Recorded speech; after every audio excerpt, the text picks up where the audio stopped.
This is the BinBok Ultra Pro Controller, a Pro Controller for Switch, PC, Android, and Mac. With the design closer to the Xbox controller, they got this close to being my favorite controller. Now let's start with the box. The controller comes with one USB-C cable, a manual, replaceable analog caps, and a USB dongle that you won't be needing to use most of the time, because this is a Bluetooth controller, so the dongle will only be necessary in case you don't have a Bluetooth adapter. This controller has multiple modes that you can easily switch between. A cool thing about this is that you can pair multiple devices to the same controller, one for each mode. Here we have a switch mode, a wireless mode, Mac mode, and the dongle mode. So effectively, you can pair up to 4 devices in one controller. There are tiny differences between these modes though. So most commonly, this controller will be connected as an Xbox controller to most devices, using X input or D input. So compatibility won't be a problem with this controller. Unfortunately, the gyro sensor only works on switch mode, so there are no analog triggers in gyro at the same time. This controller has 4 additional buttons. Usually you would expect to have 4 back pedals, but actually this controller has 2 back buttons and another pair of bumpers, which is pretty cool. The placement of these extra buttons feels really good. Analog triggers are cool for racing games and all, but for most other games, having to press a button without this huge travel is always welcome, especially with the gyro sensor in mind. This could make this controller one of the most stable gyro controllers ever. I said could because the gyro sensor in the controller isn't that great, but more on that later. Unfortunately, these extra buttons don't show up in any mode on PC. They only copy a button that is already on the controller. So you hold the M button, click on the button you want to program, then press the button you want to copy, and press the M button again. A bit disappointing, but still very useful. The face buttons on this controller have a very distinctive feel because they are mechanical, like a keyboard. Very heavy press. I like it. It has a nice sound to it.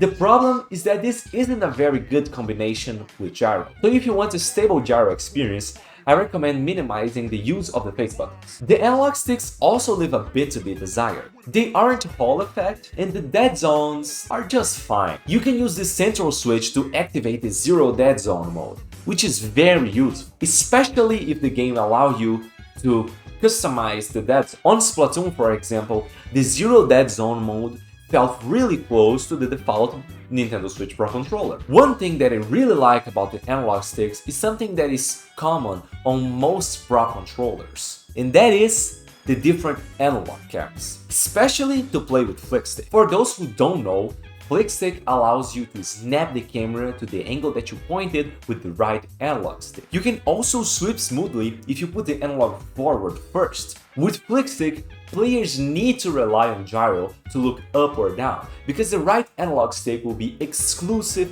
for horizontal movement. I love playing games like this, but sometimes sweeping isn't as smooth as I want it to be. So I highly increase the smoothing filter on the sweep, which causes a drag effect. But with a taller analog cap, this problem is pretty much gone. I have more room to choose the exact angle that I want, making sweeping really smooth without sacrificing responsiveness. It's absolutely incredible.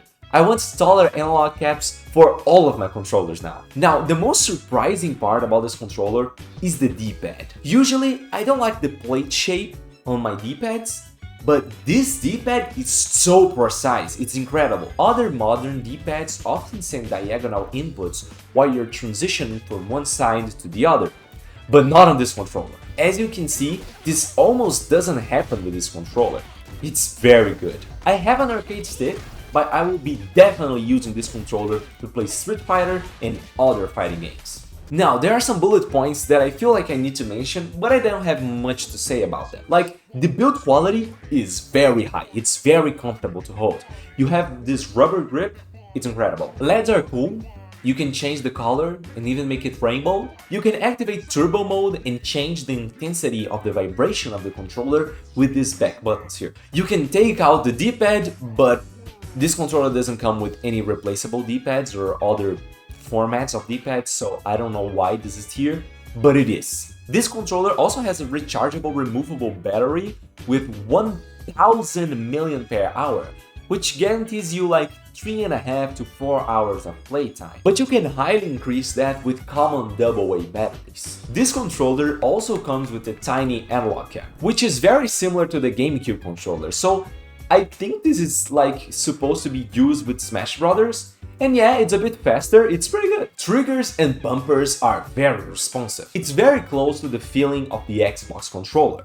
And you can make it even more responsive by activating the height sensitivity mode. The pulling rate of this controller varies from mode to mode. So the pulling rate while using the Bluetooth mode is 360 Hz, while using a cable is 400 Hz, and while using the receiver is 230. Unlike some third-party controllers, this one can wake up your Switch, just like a first-party controller. At this point, this controller is looking pretty good, right? Well, that is if you don't care about motion controls for aim. See, Gyro Aim allows you to use the Gyro Sensor to emulate a mouse and achieve mouse-like precision with a controller. And if that sounds interesting, I made a video about it. Anyway, how good is the Gyro Sensor in this controller? It could be better. Well, the high pulling rate makes this very smooth and responsive, not much different from the DualSense, which has the best gyro sensor in the market. But for some reason, the sensitivity is like one rotation lower than it should. Motion controls should follow the natural sensitivity scale, which means that the rotation in-game and in the real world should be aligned 1:1. That way you can multiply that value and increase your sensitivity. But this controller is the first controller that I use that like eats one of those rotations. So like, I like to play with 1:4, meaning that one full rotation of the controller equals to 4 rotations in the game.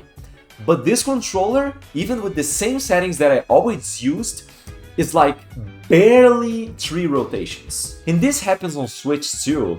Like, Splatoon is infamous for having a very low gyro sensitivity. Using this controller decreases that sensitivity with one full rotation. Like, this is way too much. Other than that, this controller loses gyro calibration very often. You can calibrate the gyro sensor using a button combination in the controller, but my guess is that the calibration is over way too quickly for it to be effective. And calibrating on Steam didn't seem to help much, because after just a couple minutes, I was already experiencing drift again. Another calibration problem that I found is that pressing buttons will also move the cursor. This is normal, this is one of the biggest downsides of using gyro, but this isn't nearly as pronounced in other controllers. Like, if I press the button multiple times, the cursor starts to going down, which obligates me to keep repositioning the controller all the time. This controller also has a gyro to joystick mode, and the zero dead zone switch seems to affect gyro too, but there's no way to configure it though. But it does work surprisingly well. Like, it's certainly better than I was expecting. So, it's worth the test. In conclusion, this is a great Xbox controller for Switch, PC, Android and Mac. But this isn't a very good gyro controller. If BinBok ever decide to make a new version with smoother face buttons, an improved gyro sensor, and extra buttons that actually show up on Steam, this would be one of the best gyro controllers ever made. And that's about it. Thank you so much for watching. Please like, share, and subscribe to see more motion control games, tips, and controllers. Thanks for watching.